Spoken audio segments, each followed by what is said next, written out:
Hello students, welcome to my YouTube channel Mammalia world. आज के इस वीडियो में आप लाइव प्रोसेस का थर्ड पार्ट पढ़ेंगे। फर्स्ट पार्ट आप लाइव प्रोसेस का इंट्रोडक्शन पढ़े होंगे। Second part of life process में टाइप ऑफ न्यूट्रिशन और टाइप्स ऑफ न्यूट्रिशन पढ़े होंगे। तो बच्चों, जो आज की मेरी क्लास है, थर्ड क्लास है, थर्ड पार्ट है, जिसपे आप आज के इस वीडियो में आप हेटेरोट्रॉपिक न्यूट्रिशन को पढ़ेंगे और हेटेरोट्रॉपिक न्यूट्रिशन के 3 टाइप्स को समझेंगे, जैसे कि सैप्रोफिटिक न्यूट्रिशन, पैरासिटिक न्यूट्रिशन और जो थर्ड होगा वो होलोजोइक न्यूट्रिशन होगा। तो बहुत ध्यान से वीडियो की तरफ आगे बढ़ते हुए हम हेटेरोट्रॉपिक न्यूट्रिशन की बात करेंगे, लेकिन आप बहुत अच्छे से थोड़ा कंसंट्रेट होकर आप समझेंगे तो आपको ये बात समझ में आ जाएगी। तो स्टूडेंट, चलिए वीडियो को आगे बढ़ाते हैं और फर्स्ट डिस्कस करते हैं हेटेरोट्रॉपिक न्यूट्रिशन। आप इसको पहले वाली क्लास में पढ़े भी होंगे। हेटेरो वर्ड की मीनिंग होती है अदर, अदर्स, और ट्रॉफिक मतलब होता है न्यूट्रिशन। ट्रॉफिक वर्ड की मीनिंग क्या होती है बच्चों? न्यूट्रिशन। यहाँ पे क्या क्लियर हो रहा है? अदर न्यूट्रिशन, है ना। हेटेरोट्रॉपिक न्यूट्रिशन आप इसके पहले भी समझे होंगे कि those organism which can not synthesize their own food which depend on another organism. ऐसे ऑर्गेनिज्म जो अपना भोजन खुद के द्वारा बना नहीं सकते, वो किसी दूसरे ऑर्गेनिज्म पे क्या करते होंगे? डिपेंड कर रहते हैं, निर्भर होते हैं। तो ऐसे मोड ऑफ न्यूट्रिशन को हेटेरोट्रॉपिक न्यूट्रिशन कहते हैं। बात क्लियर हुई? आप प्लांट में देखे होंगे कि प्लांट्स जो होते हैं वो ऑटोट्रॉपिक न्यूट्रिशन करते हैं, वो अपना फूड खुद बना लेते हैं। आप इसके पहले वाली वीडियो को लर्न कर किए होंगे, इसके पहले आप समझे होंगे। तो students, what is heterotrophic nutrition? Heterotrophic nutrition ऐसे न्यूट्रिशन को बोलते हैं जिसमें जो एनिमल्स होते हैं, जो कंज्यूमर्स होते हैं, वो अपना फूड खुद के द्वारा प्रिपेयर नहीं कर सकते। कोई एनिमल को हम देखें कि वो उसके अंदर फोटोसिंथेसिस होती होगी, या कोई एनिमल हम कभी उसको फूड न दे वो अपने आप को फीड कर ले। बात समझ रहे हैं? कोई भी एनिमल अपना फोटोसिंथेसिस करने की कैपेबिलिटी नहीं रखता है। कोई भी ऑर्गेनिज्म अपना फूड खुद के द्वारा प्रिपेयर नहीं कर सकता है। तो स्टूडेंट्स, जो एनिमल्स होते हैं वो हेटेरोट्रॉप्स की कैटेगरी में आते हैं, क्योंकि वो कंज्यूमर होते हैं। उनको फूड लेने के लिए किसी पे निर्भर होना पड़ता है, किसी पे डिपेंड होना पड़ता है। क्लियर हो रही है बात? तो हेटेरोट्रॉपिक मोड ऑफ न्यूट्रिशन में आप क्या समझे कि इसमें जो ऑर्गेनिज्म होते हैं वो अपना फूड खुद के द्वारा प्रिपेयर नहीं कर सकते हैं, खुद के द्वारा अपना फूड वो बना नहीं सकते हैं, खुद के द्वारा प्रिपेयर नहीं कर सकते हैं। तो ऐसे न्यूट्रिशन को क्या बोलते हैं? Heterotrophs, other nutrition. अदर का मतलब जो अदर डिफरेंट तरह के ऑर्गेनिजम्स होंगे। बात क्लियर समझ में आ रही है? तो बच्चों, इनके बहुत सारे 3 टाइप्स भी हैं। जैसे जो हेटेरोट्रॉप्स होते हैं इनके मेनली 3 टाइप्स होते हैं, है ना। आप पढ़े होंगे, जानते होंगे 3 टाइप्स होते हैं। फर्स्ट होते हैं सैप्रोफिटिक। फर्स्ट क्या होता है बच्चों? सैप्रोफिटिक। सैप्रोफिटिक न्यूट्रिशन या सैप्रोजोइक या सैप्रोट्रॉफिक, जो भी वर्ड हम चाहे सूटेबल बोल सकते हैं। फिर नेक्स्ट होती है पैरासिटिक। क्या होती है? पैरासिटिक, बहुत इंपॉर्टेंट है पैरासिटिक न्यूट्रिशन। थर्ड क्या होती है बच्चों? होलोजोइक। Holozoic nutrition. बताइए, मेनली ये 3 टाइप्स इनके हैं। कुछ केसों में सिम्बायोटिक न्यूट्रिशन भी होती है, वो हम पढ़ लेंगे। तो हेटेरोट्रॉप्स न्यूट्रिशन के कितने टाइप्स होते हैं? हेटेरोट्रॉपिक न्यूट्रिशन के 3 टाइप्स होते हैं। Saprophytic nutrition, saprozoic, saprotrophic nutrition, second parasitic nutrition और थर्ड होलोजोइक न्यूट्रिशन। 1 बाय 1 इनको समझते हैं और 1 बाय 1 इनको लर्न भी करते चलते हैं। तो बच्चों, ध्यान से थोड़ा सा आप एग्जाम्पल और इनको डेफिनेशन को अच्छे से नोट करिएगा। बहुत इंपॉर्टेंट होने वाला है वीडियो। अगर आप अच्छे से देखेंगे तो आपको अभी के अभी ये सारी बातें क्लियर होंगी। अभी आप यहाँ पर देख के समझ सकते हैं। बहुत ईजी है, थोड़ा सा कंसंट्रेट होकर ध्यान से सुनेंगे, अभी जस्ट आपको बात क्लियर हो जाएगी। चलिए बात करते हैं आगे और फर्स्ट बात करते हैं सैप्रोट्रॉफिक। सैप्रोट्रॉफिक, सैप्रोट्रॉफिक न्यूट्रिशन। बताइए क्या होती है सैप्रोट्रॉफिक न्यूट्रिशन? कुछ आइडिया होगा आप लोगों को भी। सैप्रोट्रॉफिक न्यूट्रिशन क्या होता है बेटा? सैप्रोट्रॉफिक न्यूट्रिशन आप बताइए, कुछ आंसर आपको पता होगा, कुछ लोग को आ भी रहा होगा। तो सैप्रोट्रॉफिक न्यूट्रिशन ऐसे ऑर्गेनिज्म को बोलते हैं जैसे those organism which feed dead and decaying organic matter. समझ रहे आप बात? ये जो ऑर्गेनिज्म ऐसे होते हैं जो dead and decaying organic matter को फीड करते हैं। डिट्राइटस जैसे एनिमल की डेड बॉडी हो गई, या कोई प्लांट्स के फॉलन पार्ट्स है, कोई एनिमल्स की डेड बॉडी, ह्यूमन की, मतलब समझ रहे हैं, जो डेड चीज़ों को खाते होंगे, जो डेड और डिकेइंग, कोई एनिमल का वेस्ट प्रोडक्ट एक्सक्रीटरी मटेरियल है, कोई पत्ती या प्लांट, कोई एनिमल की बॉडी, कोई एनिमल का वेस्ट प्रोडक्ट जैसे है, तो ये सारी चीज़ें क्या कहलाती हैं? डेड और डिकेइंग, मतलब मरा हुआ। डेड का मतलब जो मर गए, जिनकी डेथ हो चुकी है उनकी बॉडी, और डिकेइंग का मतलब जो सड़ रहा है, डीके हो रहा है। जैसे बहुत सारे एनिमल के वेस्ट प्रोडक्ट होते हैं, डंक होते हैं, बहुत सारे जो डिग्रेडेबल चीज़ें होती हैं जिनका डिग्रेडेशन माइक्रोबियल एक्टिविटीज़ के द्वारा होता है। आप समझ पा रहे हैं? सैप्रोफिटिक न्यूट्रिशन, ऐसे न्यूट्रिशन को सैप्रोफिटिक बोलते हैं जो सड़े गले चीज़ों को खाते हैं, डेड चीज़ों को खाते हैं, डिकेइंग चीज़ों को खाते हैं। तो ऐसा मोड ऑफ न्यूट्रिशन क्या कहलाता है बच्चों? बताइए। ऐसा मोड ऑफ न्यूट्रिशन सैप्रोफिटिक कहलाता है। जो ऑर्गेनिज्म होंगे वो स्पेशली डीकम्पोजर्स होंगे। जैसे कि हम यहाँ पे एग्जांपल लिखते हैं माइक्रो ऑर्गेनिज्म, जैसे कि बैक्टीरिया, फंगस या फंजाई होती है। बताइए एग्जाम्पल में आप इनको नोट कर सकते हैं। बैक्टीरिया, माइक्रो ऑर्गेनिज्म जो होते हैं, बैक्टीरिया और फंगस या फंजाई, ये डिकम्पोजर नेचर के होते हैं। इनको नेचर स्कैवेंजर्स भी कहा जाता है, क्योंकि ये नेचर को क्लीन कर देते हैं। कैसे क्लीन करते हैं? तो जो डेड चीज़ें हैं या जो डिकेइंग मटेरियल है, ऑर्गेनिक मटेरियल है, या जो बायोडिग्रेडेबल सबस्टांसेस होते हैं, उनको ये क्या कर देते हैं बेटा? इनको ये डिकम्पोज कर देते हैं, इसलिए इनको डिकम्पोजर भी कहा जाता है। क्लियर हो रही है बात? नेचर स्कैवेंजर्स कहते हैं, नेचर को क्लीन करते हैं।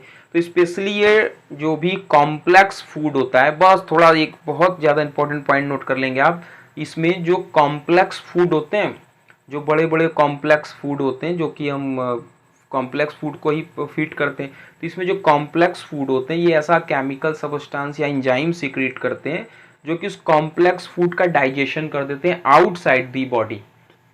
बॉडी के बाहर नहीं, बॉडी के बाहर ही, आउटसाइड, मतलब इनका डाइजेशन कर देते हैं। और डाइजेशन होने के बाद जो इनकी न्यूट्रिएंट्स होती है या जो इनके सिंपलेस्ट फॉर्म होते हैं वो डायरेक्टली अपने बॉडी में क्या कर लेते हैं? एब्जॉर्ब कर लेते हैं। एब्जॉर्बेटिव न्यूट्रिशन होता है। तो आप सैप्रोफाइट्स को क्लियर समझ पा रहे हैं कि ऐसा न्यूट्रिशन जो कैसा हो? Dead and decaying organic matter को फीड करता हो। दोस ऑर्गेनिज्म, जैसे कि जो माइक्रो ऑर्गेनिज्म होते हैं, जो बैक्टीरिया होते हैं, वो डेड और डिकेइंग ऑर्गेनिक मैटर को फीड कर जाते हैं। क्लियर हो रही है बात? तो जो सैप्रोफाइट्स होते हैं बच्चों, वो कौन से ऑर्गेनिज्म होते हैं? वो dead and decaying organic matter को फीड करते हैं। डेड चीज़ों को, डिकेइंग सड़े गले चीज़ों को खा करके अपने आप को फीड कर लेते हैं। तो ऐसा मोड ऑफ न्यूट्रिशन क्या कहलाता है? सैप्रोफिटिक, सैप्रोजोइक और सैप्रोट्रॉफिक।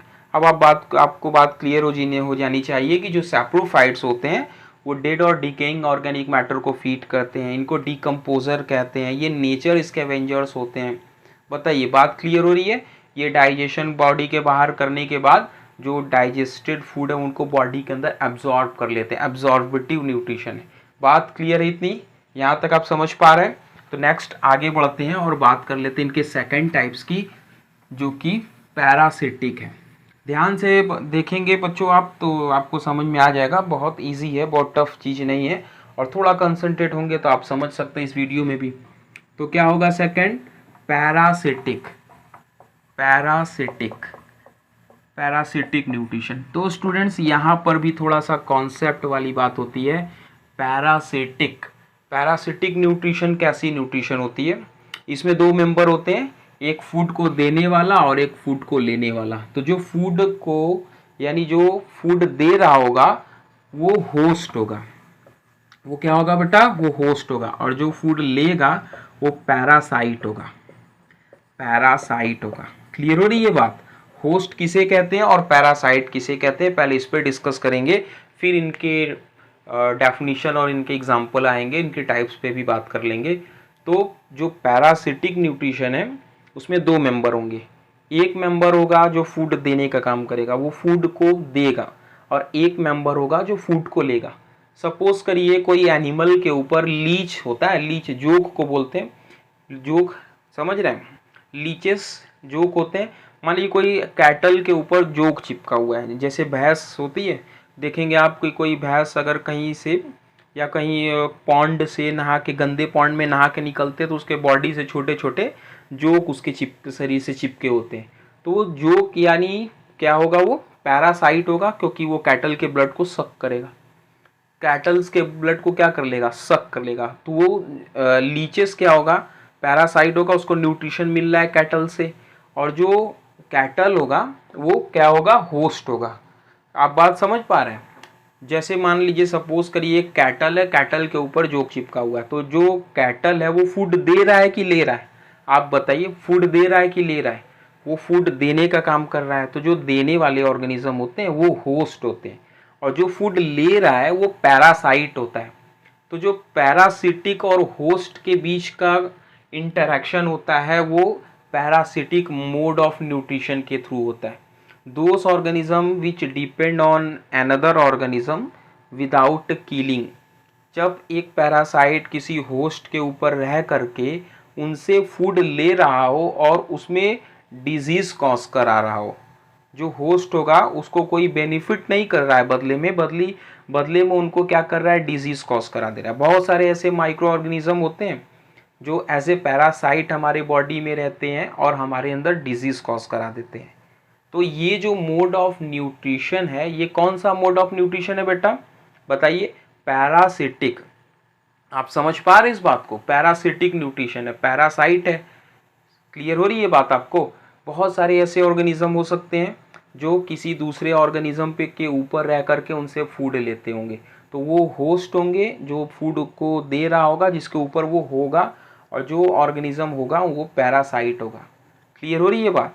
दो तरह के पैरासिटिज्म पे या पैरासाइट होते हैं। अगर बॉडी के बाहर कोई हो तो इक्टो पैरासाइट, और बॉडी के अंदर अगर कोई पैरासाइट है, जैसे टैप वॉर्म, राउंड वॉर्म, ये सब हमारे बॉडी के इनसाइड होते हैं, अंदर डाइजेस्टेड फूड को खाते हैं। तो ये क्या होगा बेटा, ये इंडो पैरासाइट होगा।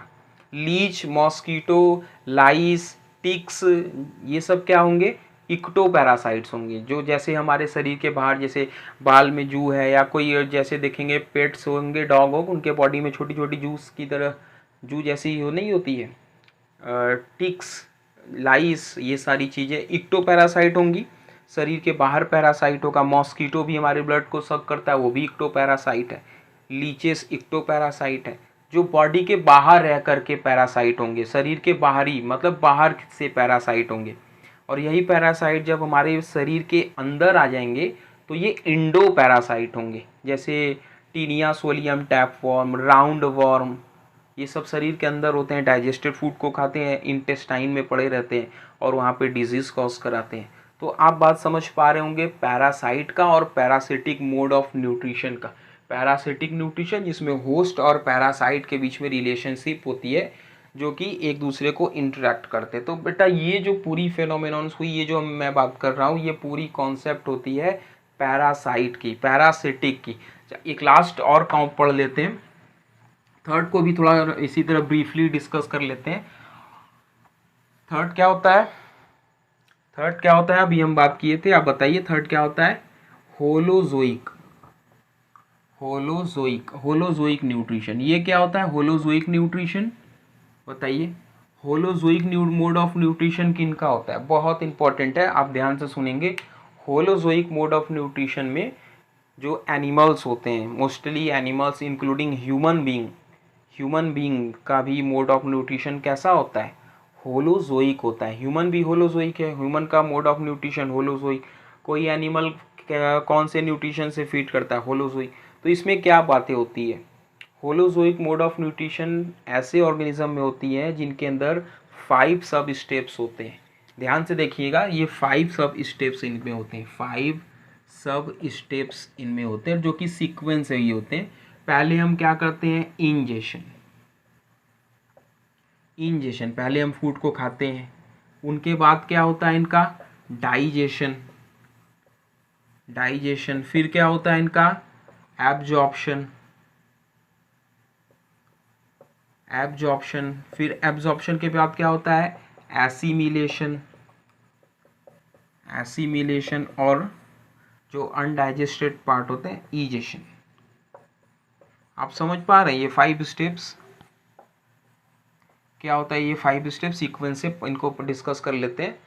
आप देख लीजिए, बहुत इंपॉर्टेंट है। पहले कोई भी ऑर्गेनिज्म पहले फूड को खाता है तो इंजेशन, जैसे हम कोई भी ह्यूमन है या कोई भी एनिमल है, पहले वो फूड को लेता है कि नहीं, बाहर से जो भी फूड जो भी खाना उनको खाना होता है खाता है। तो पहला स्टेप होता है ingestion, intake of food from surrounding.